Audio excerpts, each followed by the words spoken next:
সম্মানিত ভিউয়ার সকলকে জানাই আরএমএ কনসালটেন্সির পক্ষ থেকে আন্তরিক শুভেচ্ছা এবং অভিনন্দন। আপনারা অনেকেই জানেন যে আমি বিভিন্ন সময়ে আয়কর রিটার্ন নিয়ে অনেক রকমের টিউটোরিয়াল ভিডিও তৈরি করে থাকি, যাতে আপনারা আপনাদের আয়কর বিষয়ে স্বচ্ছ ধারণা আপনারা লাভ করতে পারেন এবং সেই মতো আপনারা আপনাদের রিটার্ন সাবমিট করতে পারেন। সো আজকের ভিডিওর মূল বিষয়বস্তু হচ্ছে কখন ট্যাক্স দিতে হয়, অর্থাৎ কীরকম ইনকাম থাকলে আপনার ট্যাক্স আসবে অথবা ট্যাক্স আসবে না, জিরো রিটার্ন হবে। সো এই বিষয় নিয়ে আমি আজকে ডিটেলস আলোচনা করব। সো শুরুতে আমি একটু বলতে চাচ্ছি, যারা নতুন রয়েছেন অর্থাৎ আমার চ্যানেলে এখনও সাবস্ক্রাইব করেননি, তারা সাবস্ক্রাইব করে রাখতে পারেন, অথবা যারা ফেসবুক পেজ থেকে এই ভিডিও দেখছেন তারা ফেসবুক পেজটি ফলো করে রাখতে পারেন এরকম আরও ইম্পর্টেন্ট ভিডিও দেখার জন্য। তাহলে চলুন আমরা শুরু করি। সো আমি প্রথমেই আপনাদের যে বিষয়টি দেখাচ্ছি, এখানে একজন ব্যক্তির ইনকাম রয়েছে। সে মিউচুয়াল ট্রাস্ট ব্যাংকে জব করে, প্রাইভেটের ক্যাটাগরিতে এখানে আসে, প্রাইভেট ক্যাটাগরি। এখানে সে ব্যাংক নেম রয়েছে, ম্যানেজার রয়েছে। এখানে আমি ডিটেলস তার ইনকামটা এখানে দেখাচ্ছি, বেসিক স্যালারি সব কিছু ইনকামটা দেখাইছি। সো এই যে ইনকামের আলোকে সে কি ট্যাক্স দেবে কি দেবে না, সেই বিষয় নিয়ে আমি এখন আলোচনা করছি।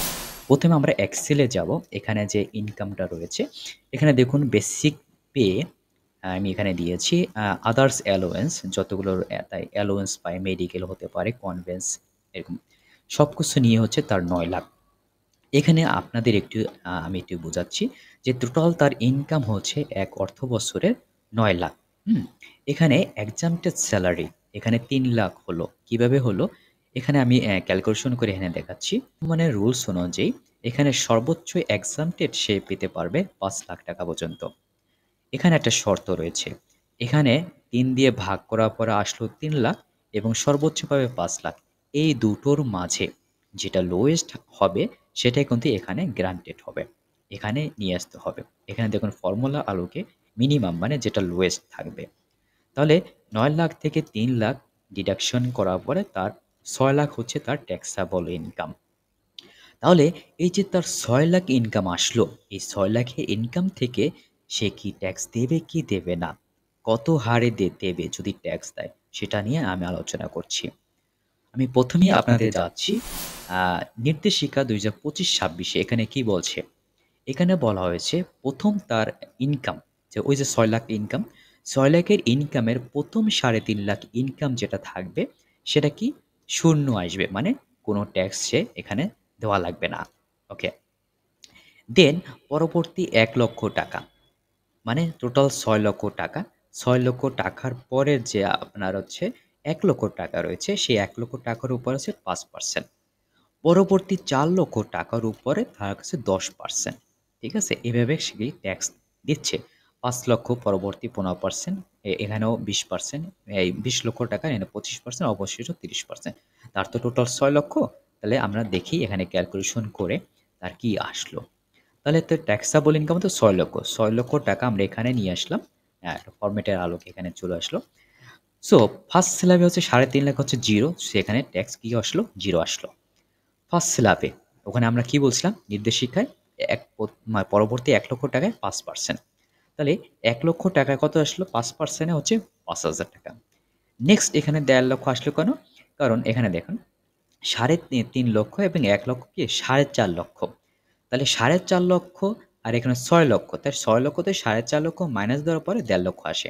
তার অবশিষ্ট টাকা রইল কি 1.5 লক্ষ। এই 1.5 লক্ষ টাকার উপরে কত, নেক্সট স্ল্যাবে সে চলে আসলো। নেক্সট স্ল্যাবে কত, 10%, তাহলে 15%।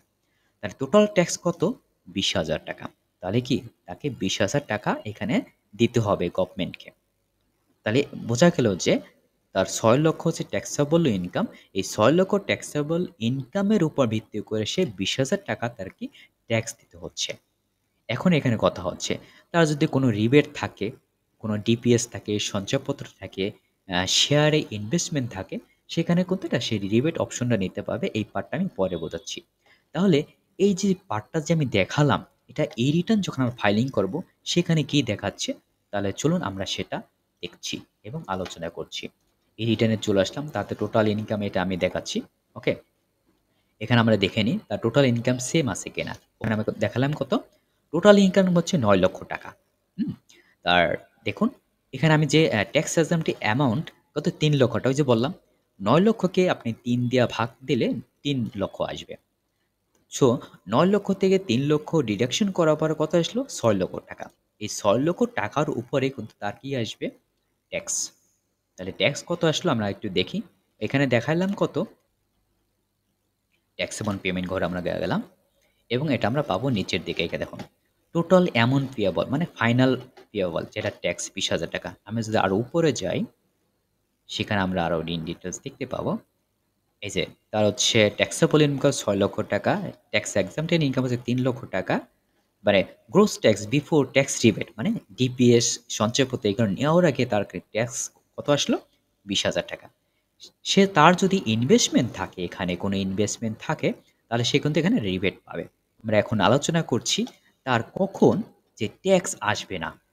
যখন তার এই যে ৩.৫ লক্ষ টাকার মধ্যে ইনকাম থাকবে তখন কিন্তু তার ট্যাক্স আসবে না। যেমন হচ্ছে আমি যদি এখানে সরাসরি ৩.৫ লক্ষ টাকার যদি ৩,৪৫,০০০ টাকা যদি আমি এখানে দেখাই, ৩,৪৫,০০০ তাহলে এখানে কোনো ট্যাক্স কিন্তু তার আসলো না।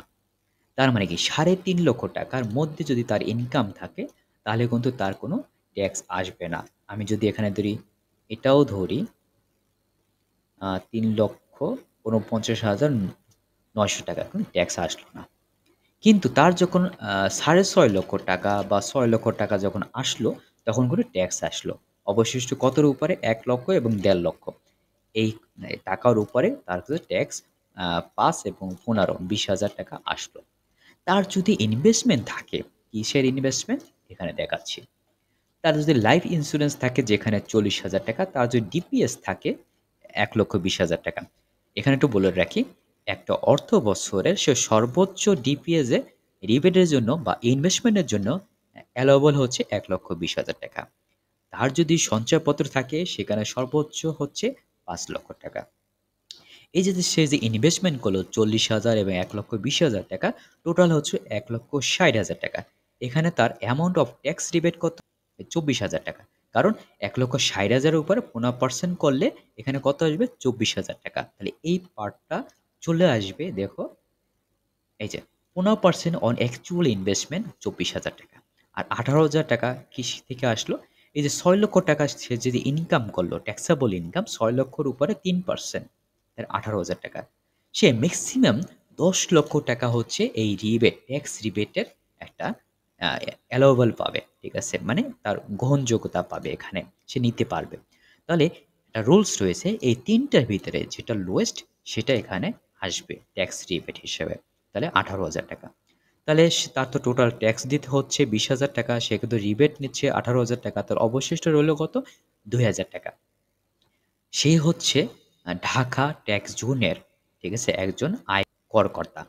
তার কি ৳২,০০০ সে কি ট্যাক্স দেবে? নো। তার ট্যাক্স দিতে হবে মিনিমাম ট্যাক্সটা। মিনিমাম ট্যাক্স কত? ৳৫,০০০ এর সাথে একটু বলছি যেমন হচ্ছে Dhaka city corporation, Dhaka south city corporation, Chittagong city corporation এই ৩ টা সিটির ভিতরে যখন হবে তার ট্যাক্স জোনটা তখন তাকে ৳৫,০০০ মিনিমাম ট্যাক্স দিতে হবে। যদি আদার সিটি কর্পোরেশন যেমন কুমিল্লা সিটি হইতে পারে, রাজশাহী সিটি হইতে পারে সেখানে কিন্তু তার মিনিমাম ট্যাক্স কত? ৳৪,০০০। এই ৪ টা ক্যাটেগরির বাইরে যদি কোনো এরিয়া হয়, সেখানে তার মিনিমাম ট্যাক্স ৳৩,০০০ করে দিতে হবে। এটা মূল বিষয়। সো আশা করি আজকের টিউটোরিয়াল ভিডিওর মাধ্যমে আপনি বুঝতে পারছেন যে আপনার কত ইনকাম হলে আপনার জিরো রিটার্ন আসবে। আপনার কত থেকে ইনকাম শুরু হলে আপনার ট্যাক্স দিতে হবে। ভিউয়ার্স আমার ভিডিওটি যদি আপনাদের ভালো লেগে থাকে অবশ্যই আপনারা আপনার আশেপাশের লোকজনের সাথে শেয়ার করতে ভুলবেন না। তবে হ্যাঁ, আপনার যদি কোনো রকম কোয়েশ্চেন থাকে, কোনো কিছু জানার থেকে অবশ্যই কমেন্ট বক্সে কমেন্ট করুন। আমাদের যেকোনো একজন সেগুলোর উত্তর দেবে। আপনারা ভালো থাকুন, সুস্থ থাকুন। দেখা হবে এরকম আরেকটি ইম্পোর্টেন্ট টিউটোরিয়াল ভিডিওতে।